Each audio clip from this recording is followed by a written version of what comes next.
شريك له وأشهد أن محمدا عبده ورسوله يا أيها الذين آمنوا اتقوا الله وقولوا قولا سديدا يصلح لكم أعمالكم ويغفر لكم ذنوبكم ومن يطع الله ورسوله فقد فاز فوزا عظيما اللهم صل على محمد وعلى آل محمد كما صليت على إبراهيم وعلى آل إبراهيم إنك حميد مجيد اللهم بارك على محمد وعلى آل محمد كما باركت على إبراهيم وعلى آل إبراهيم إنك حميد مجيد رب اشرح لي صدري ويسر لي أمري واحلل عقدة من لساني يفقهوا قولي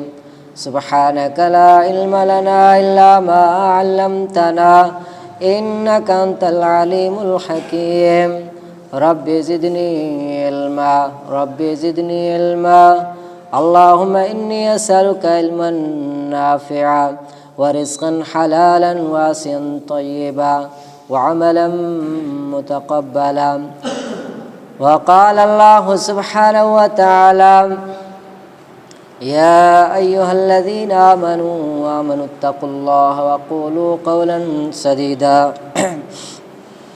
हर क़िस्म जी हमद सना तारीफ़ वाखाण वॾाई ऐं किबरियाई अल्लाह अकेले वहदहू ला शरीक जे ज़ात खे जुगाए जेको असांजो ऐं तव्हांजो ऐं तमामु काइनात जो अकेलो ख़ालिक ऐं मालिक ऐं मुश्किल कुशा ऐं हाजत रवा है। दुरूद व सलाम इमामुल अंबिया शाफ़िए महशर साक़िए कौसर अहमद मुस्तफ़ा मुहम्मद मुस्तफ़ा सल्लल्लाहु अलैहि वसल्लम जे ज़ात जे मथां हुजनि जेके अल्लाह रब्बुल आलमीन तमाम जहाननि जे लाइ रहमत ऐं रहनुमा बनाए करे मोकिलियो आहे। मोहतरम सामीन, अल्लाह रब्बुल आलमीन जेको पाक कलाम क़ुरान मुक़द्दस असांजे मथां नाज़िल फ़रमायो आहे, असांजे रहनुमाई जे लाइ आख़िरी पैगम्बर जे मथां नाज़िल फ़रमायो आहे, उन क़ुरान मजीद जे अंदरि अल्लाह रब्बुल आलमीन असां ऐं तव्हांखे हिकु नसीहत करे रहियो आहे। उहा नसीहत असां ऐं तव्हांजे लाइ इंतिहाई फ़ाइदेमंद आहे, दुनिया ऐं आख़िरत जे कामयाबी जो ज़रियो आहे। अल्लाह रब्बुल आलमीन कहिड़े शइ जी नसीहत कई आहे, कहिड़ी ॻाल्हि जा असांखे तवजो ॾेयारे रहियो आहे, असांखे इन ॻाल्हि ते तवजो करणु घुरिजे ऐं इन खे सम्झण जी कोशिशि करणु घुरिजे। अल्लाह रब्बुल आलमीन छा थो फरमाए, वसारिउ इला मग़फ़िरतिन मिन रब्बिकुम व जन्नतिन अर्ज़ुहा कर्ज़िस समावाति वल अर्ज़। ऐं इंसानो, अल्लाह रब्बुल आलमीन तव्हांखे नसीहत थो फरमाए, हिक ॿिए सां तव्हां जेको आहे सो मुक़ाबिलो कयो जन्नत खे हासिल करण जे लाइ, यानी जन्नत जे हुसूल जे लाइ महिनत ऐं मुशक़त कयो। अर्ज़ुहा समावाति वल अर्ज़, उहा जन्नत इंतिहाई क़ीमती आहे। जेको बि इंसान आख़िरत में जन्नत में दाख़िल कयो यकीनन कामयाब थियो। फमन ज़ुहज़िहा अनिन नार व उदख़िलल जन्नत, जेको बि इंसान क़यामत जहिड़ी जहन्नम खां बचायो वियो आहे, जन्नत में दाख़िल कयो, इंसान कामयाब आहे। अॼु असां दुनिया जी कामयाबी जे लाइ महिनत ऐं मुशक़त कयूं था, सुबुह जो शाम राति ॾींहुं हिकु करे दुनिया हासिल करण जी कोशिशि कयूं था, पर इन दुनिया जे बारे में अल्लाह रब्बुल आलमीन फरमायो, वअलमू अन्नमल हयातुद दुनिया लअबुन व लहब। यादि रखिजो, हीअ दुनिया जेको आहे सो आर्ज़ी आहे, फ़ानी आहे। हीअ दुनिया जेको आहे सो खेल ऐं तमाशो आहे। केर बि हिन दुनिया जे अंदरि चाहे केर बि हुजे, उहो दुनिया जे अंदरि बाक़ी न रहियो आहे। वज़ीर हुजे या हाकिम हुजे, ग़रीब हुजे या मिसकीन हुजे, मर्द हुजे या औरत हुजे, ताक़तवर हुजे या कमज़ोर हुजे, को बि हिन दुनिया जे धरती में हमेशह जे लाइ न आयो आहे। हिकु ॾींहुं हिन दुनिया खां जेको आहे सो हुनखे वञिणो पवंदो। हिन दुनिया जा अज़ीज़ वक़ारिब हुनखे छॾणा पवंदा, मालो मिल्कियत हुनखे छॾणो पवंदो, ज़मीन जाइदाद हुनखे छॾणा पवंदा, सभु जा सभु इंसान हुनखे छॾणा पवंदा। अकेलो इंसान जी दुनिया जे अंदरि पैदा अल्लाह साईं फरमायो, उन हिसाब सां उन इंसान खे यानी हिनखे दुनिया मां वञिणो पवंदो।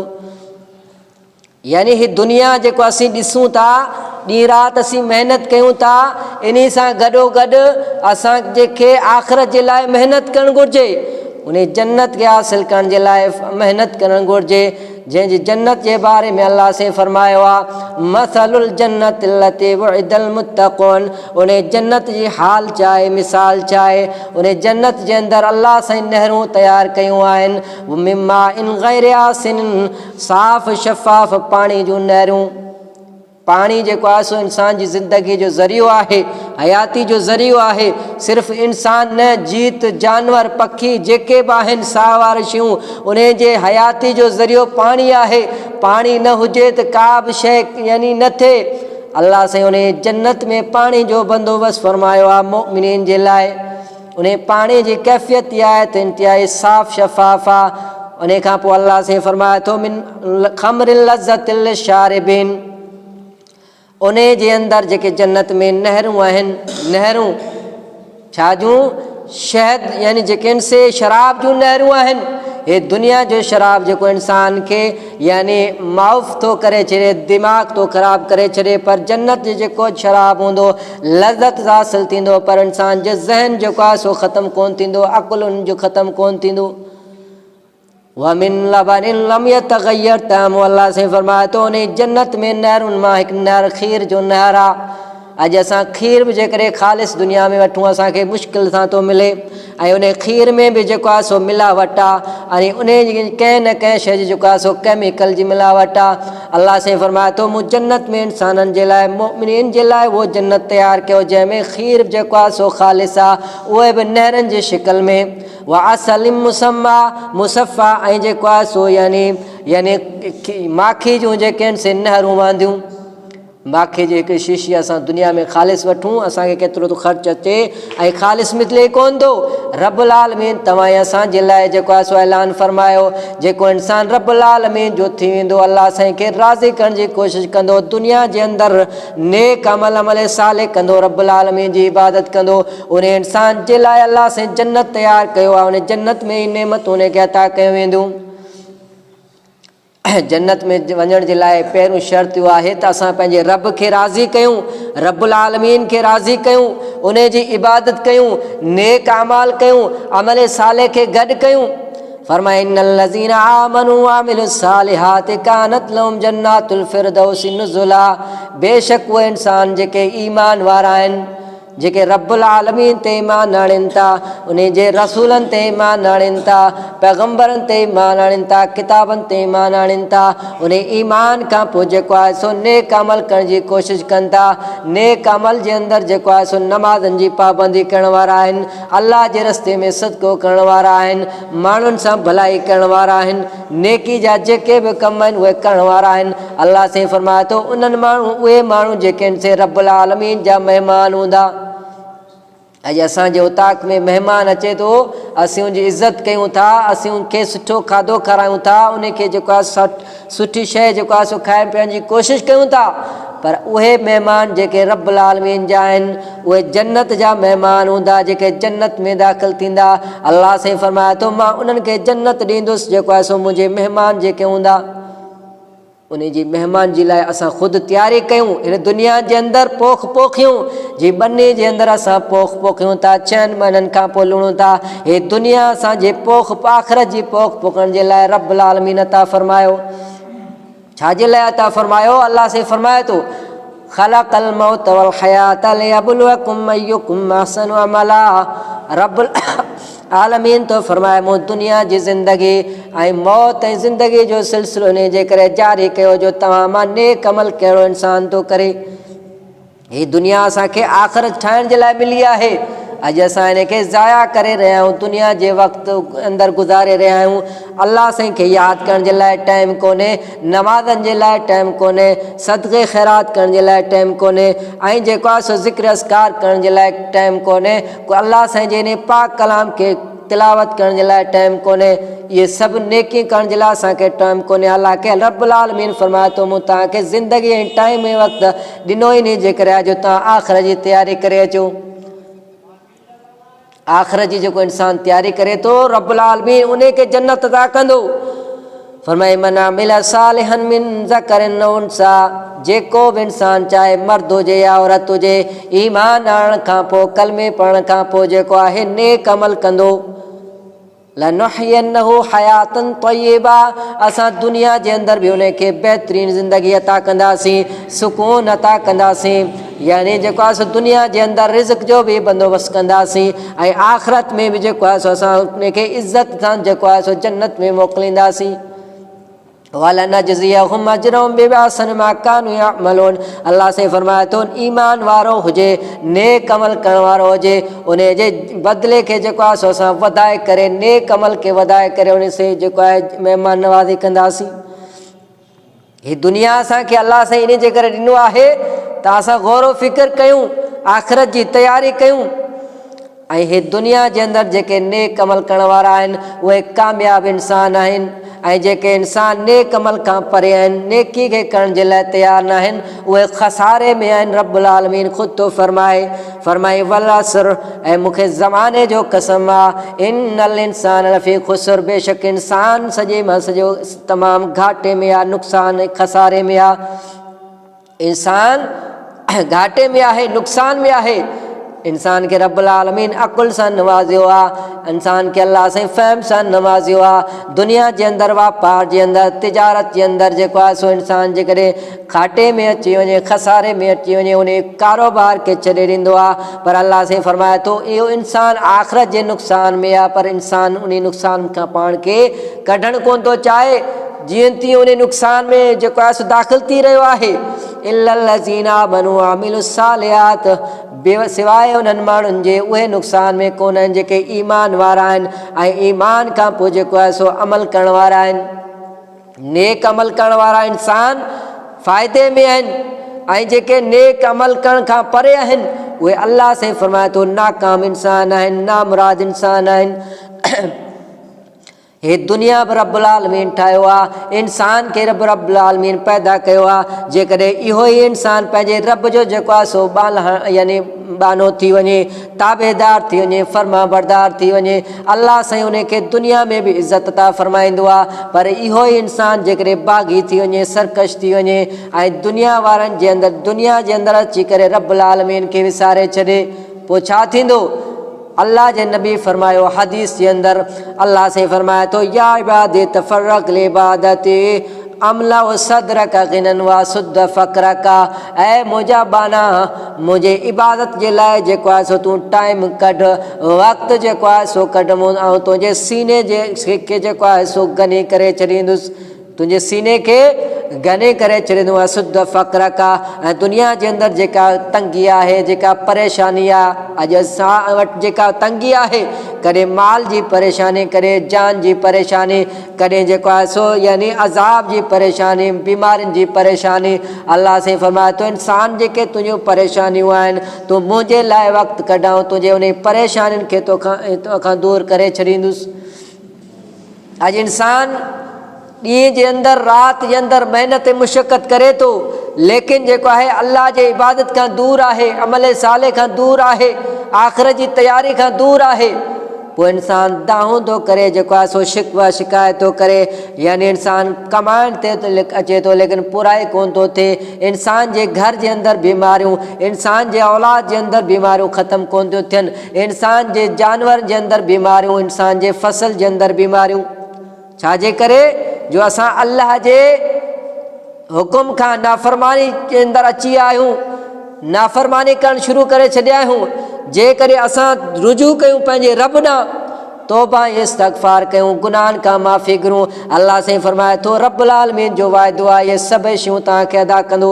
वस्तग़फ़िरू रब्बकुम इन्नहु कान गफ़्फ़ारा, रब्बुल आलमीन फरमाए थो बाना तव्हांजा जेके गुनाह तव्हां खां थियनि उन खां तव्हां रब्बुल आलमीन खां माफ़ी घुरो, अल्लाह साईं खां माफ़ी घुरो, रब्बुल आलमीन जे घर जे अंदरि अचो, घरनि जी इस्लाह करो, ऐं जेके माण्हू अल्लाह जे घरनि खां दूरि आहिनि उन्हनि जी इस्लाह कयूं, उन्हनि खे दावत ॾियूं ऐं दीन जे अंदरि उन दीन जे अंदरि आणियूं।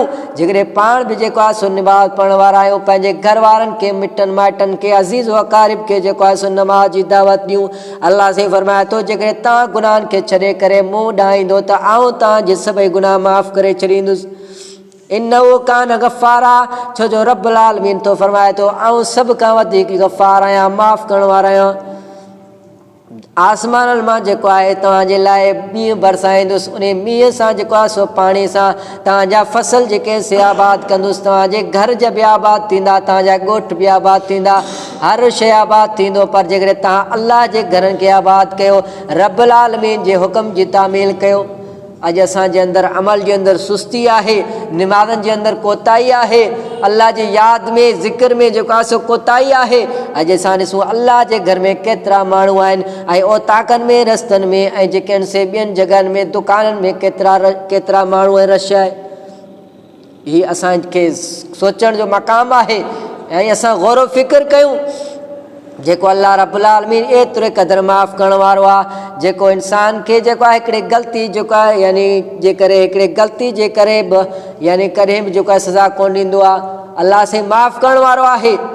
अल्लाह साईं क़ुर जेको आहे सो असांजे लाइ नाज़िल फ़रमायो आहे, जेको बरकत वारो क़ुर आहे, जेको कंहिं बि जेको आहे सो पहिरीं उम्मती खे कोन मिलियो। हिन क़ुर जे अंदरि अल्लाह साईं छा थो फ़रमाए, अलिफ लाम मीम ज़ालिकल किताबु ला रैब फ़ीह, अलिफ लाम मीम ज़ालिकल किताब, अल्लाह से फरमाए तो ही क़ुरान मजीद जेको किताब आहे ला रैब फ़ीह, हिन में को बि कंहिं बि क़िस्म जो शक न आहे, का बि कंहिं बि क़िस्म जो ऐब न आहे, नुक़्स न आहे। हे रब्बुल आलमीन जो जेको आहे सो पाक कलाम आहे। हिन पाक कलाम जे अंदरि अल्लाह साईं मोमिनीन जा सिफ़ात बयानु कया आहिनि।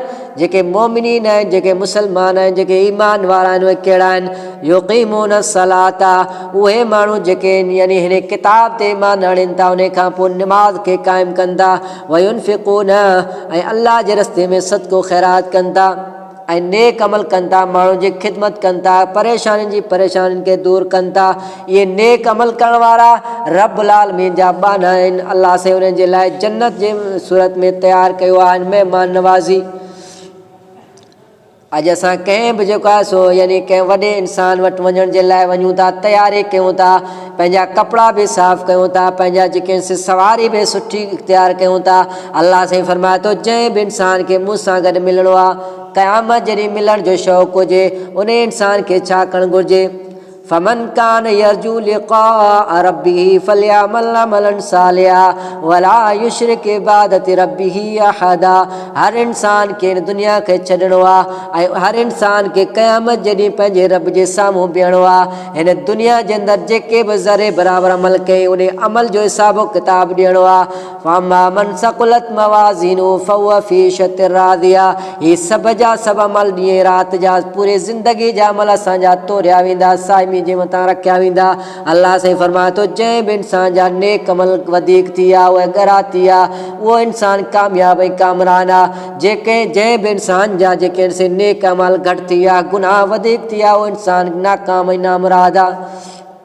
अल्लाह साईं फरमाए थो, मन कान यरजू लिक़ा रब्बी, जेको बि इंसान पंहिंजे रब सां मुलाक़ात चाहे थो, करणु चाहे थो, फलयअमल अमलन सालिहा, उन इंसान खे खपे त जेको आहे सो नेक अमल करणु वठे। छो जो क़यामत जे ॾींहुं को माल इंसान वटि कोन हूंदो, दौलत ऐं दुनिया उन वटि न हूंदी, अज़ीज़ व अक़ारिब कोन हूंदा, दोस्त अहबाब कोन हूंदा, उन वटि इंसान वटि जेको हूंदो उन जो अमल हूंदो। जॾहिं इंसान दुनिया मां वेंदो आहे त सिर्फ़ु नेक अमल खणी वेंदो आहे, जेको उन सां क़बर में बि गॾु हूंदो, क़यामत जे ॾींहुं बि गॾु हूंदो, हशर में बि गॾु हूंदो। इहे उन जा अमल हूंदा जेको इंसान खे यानी या त जन्नत में वठी ईंदा या उनखे जहन्नम में वठी ईंदा। जेकॾहिं इंसान हिते तयारी करे पंहिंजे अमलनि जी जेको आहे सो यानी चङा अमल जेके वधीक कई त उन इंसान जे लाइ यानी कामयाबी आहे, उहो इंसान कामयाबु थी वेंदो। पर हिन दुनिया जे अंदरि असां धोखे में अची विया आहियूं। हे दुनिया खे सॼो सम्झी करे आख़िरत खे विसारे छॾियो आहे। अल्लाह से असां ऐं तव्हां खां सुवाल थो करे, या अय्युहल इंसानु मा ग़र्रक बिरब्बिकल करीम, ऐं इंसान कहिड़ी शइ तूं जेको आहे सो तोखे धोखे में ॾिठो आहे, लॻाए छॾियो आहे, तूं पंहिंजे रब करीम खां परे थी चुको आहीं।